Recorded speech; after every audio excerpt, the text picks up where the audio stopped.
ان کو چاہیے کہ اللہ پاک جل شانہ کے حکم کو ملحوظ خاطر رکھیں۔ اللہ پاک نے ارشاد فرمایا کہ ایمان بھی لے آؤ اور عمل صالح بھی کرو۔ کسی مقام پہ تو یہ نہیں کہ صرف ایمان لے آؤ، تو ایمان کے ساتھ اعمال صالح کا بھی ذکر ہے۔ تو جو ایمان لائیں گے پھر عمل صالح کریں گے، اور پھر یہ بھی آپ دیکھیں کہ عمل صالح ایمان کی وجہ سے ہی تو ہوگا۔ اب اگر عمل نہیں کرتا تو اس کا مطلب یہ ہے کہ اس کا ایمان اس درجے میں نہیں کہ وہ اس کو عمل صالح کے اوپر مجبور کر کے تو نیک عمل کر، تو نیکی کر اور برائی سے رک۔ اگر ایسا نہیں تو اس کا مطلب یہ ہے کہ خود اس کے ایمان کے اندر کمزوری ہے، اور پھر سامعین اس کے اندر ایک خطرہ بھی ہے کہ اگر بندہ مکمل طور پہ عمل کو چھوڑ دے تو پھر اس کے ایمان کے اوپر بھی خطرہ ہے۔ آہستہ آہستہ کمزور ہوتے ہوتے ایمان بالکل ختم ہی نہ ہو جائے۔ اس لیے عمل کے اوپر بہت زیادہ زور دینا چاہیے، اور ارشاد فرمایا کہ عمل ضروری ہے۔ اور یہاں پھر حدیث شریف کو درج فرمایا کہ رسول پاک صلی اللہ تعالی علیہ وسلم نے ارشاد فرمایا بشر المشائین الی المساجد فی ظلم اللیالی بالنور التام یوم القیامہ۔ اندھیروں میں جو مسجدوں کی طرف جاتے ہیں نماز پڑھنے کے لیے، ان کو خوشخبری سنا دو کہ قیامت والے دن تمہیں بہت کامل اور مکمل نور نصیب ہوگا جس کی روشنی میں تم سفر کرو گے۔ جو مسجدوں کی طرف جاتے ہیں ان کے لیے خوشخبری ہے کہ قیامت والے دن ان کے سامنے اندھیرا نہیں ہوگا، بلکہ اللہ پاک جل شانہ خوبصورت نور ان کو عطا فرمائے گا، اور اس نور کی روشنی میں یہ چلیں گے۔ اب یہ انعام ہے ایمان والوں کا۔ اس میں علامہ اسماعیل حقی نے ارشاد فرمایا کہ خالق کائنات جل شانہ نے جب یہ لکھا نا بسم اللہ الرحمن الرحیم عرش کے اوپر، اور جنتیوں کو جو انعام ہے نا جو اس کو بیان ہو رہا ہے، جب عرش کے اوپر لکھا نا تو یہ جو بسم اللہ کی میم ہے اس سے پانی کا چشمہ نکلا۔ بسم اللہ کی میم نہیں ہے، اس سے پانی کا چشمہ نکلا۔ یہ جو حوض کوثر آگے بن رہا ہے اور جنتی پی رہے ہیں، یہ بسم اللہ کی میم سے نکل رہا ہے یہ چشمہ۔ آپ دیکھیں نا کہ لوگ جو ہے نا وہ اپنے عقل کو استعمال کرتے ہیں اور ظاہری اسباب کو دیکھتے ہیں کہ یہ کس طرح ہو سکتا ہے، یہ کس طرح ہو سکتا ہے۔ تو اتنی بڑی نہریں جو سارے جنتی پیئیں گے وہ نکل کہاں سے رہی ہے؟ وہ بسم اللہ کی میم سے نکل رہی ہے۔ تو جو خالق کائنات بسم اللہ کی میم سے اتنی بڑی نہر نکالتا ہے اس کی قدرتوں کا کیا عالم ہے۔ تو بسم اللہ کی میم سے یہ پانی کا چشمہ، اور آگے ارشاد فرمایا کہ بسم اللہ، جو اس کے اندر ہا آئی ہے، اس ہا سے دودھ کا چشمہ خالق کائنات نے نکالا، اور پھر الرحمن کی میم سے وہ جو پاکیزہ جنتیوں کی شراب ہے اس کا چشمہ، اور پھر آگے ارشاد فرمایا جو رحیم کی میم ہے اس سے شہد کا چشمہ نکالا۔ یہ چشمے نکلے سارے، تو ارشاد فرمایا کہ یہ تو چشموں کے نکلنے کی جگہ ہے، اب یہ جا کے حوض کوثر میں اکٹھے ہو جاتے ہیں سارے۔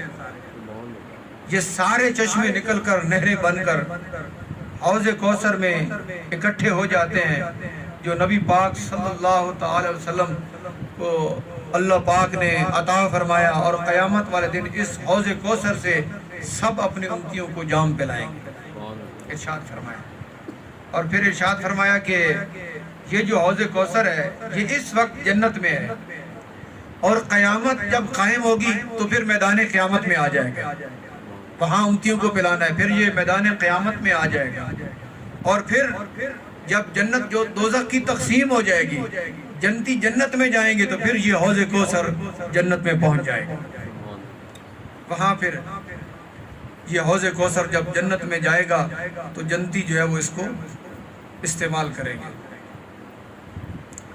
ایک مقام میں نے عرض کی اس تفسیر میں بہت زیادہ ارشادات فرمائے، لیکن ایک مسئلہ میں عرض کرتا ہوں۔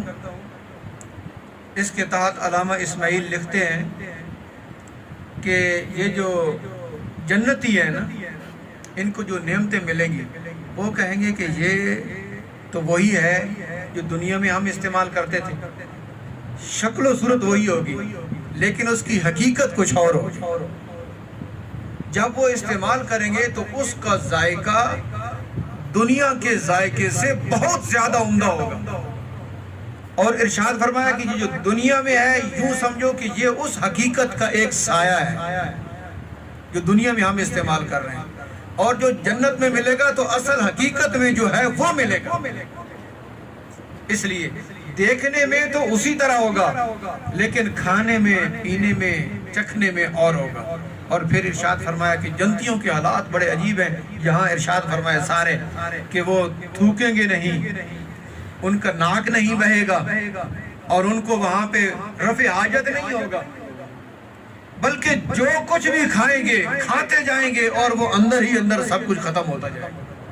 خوشبودار پسینہ آئے گا اور ختم ہو جائے گا، ڈکار خوشبودار ڈکار آئے گا اور سب کچھ ختم ہو جائے گا۔ یعنی وہ حقیقی رزق جب کھائیں گے تو وہ نجاست نہیں بنے گا، اور پھر اللہ تعالیٰ ان کو جوان بنا دے گا سب کو۔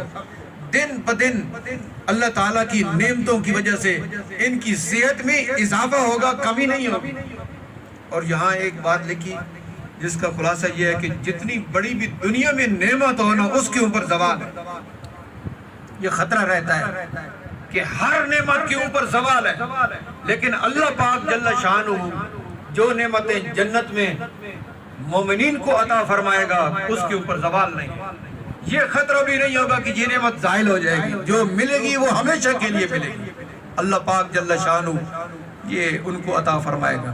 اب اس مقام پہ مومنین کو جو اللہ پاک نے انعامات عطا فرمانے ہیں اور جو فرمائے اللہ پاک جل شانہ نے ان کا بھی اس مقام پہ ذکر فرمایا تاکہ لوگ بدبختی سے بچیں، قرآن حکیم کی دوری سے بچیں، بلکہ قرآن حکیم کے نزدیک آ جائیں اور شریعت مطہرہ کو قبول کریں، شریعت مطہرہ کے احکامات کو قبول کریں۔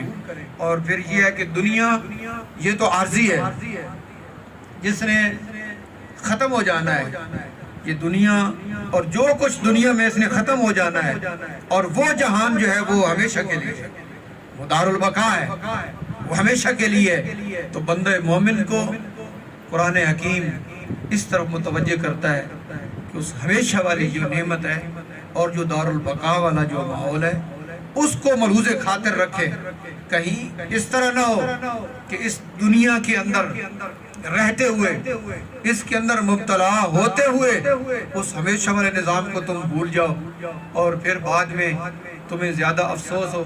حدیث شریف میں آتا ہے، امام اہل سنت امام احمد رضا نے اپنے فتاوی شریف میں بھی اس کا حوالہ ارشاد فرمایا ہے کہ جب بندے کی روح قبض ہو جاتی ہے، بندہ فوت ہو جاتا ہے، اس کے اوپر حقیقت بالکل منکشف ہو جاتی ہے، واضح ہو جاتی ہے، دنیا کی بھی اور آخرت کی بھی، تو وہ اپنے پسماندگان کو کہتا ہے کہ بھائی دنیا نے جو مجھے دھوکے میں رکھا، بھائی یہ تو ایسے ہی تھی، ختم ہو جانا تھا اس نے، کہیں تم اس کے دھوکے میں نہ رہنا، کہیں تم اس کے دھوکے میں نہ آ جانا، دنیا میں رہ کے بچتے رہنا، کیونکہ یہ تو عارضی ہے، ختم ہو جائے گی۔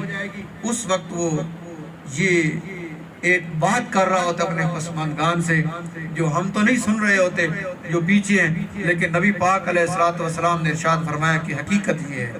اس لیے جب نظر حقیقت پر ہوتی ہے، حقیقت کے اوپر، تو پھر دوسرے معاملات میں کبھی بھی بندہ مومن الجھتا نہیں، پریشان نہیں ہوتا، اور اس کی نظر حقیقت کے اوپر ہوتی ہے۔ خالق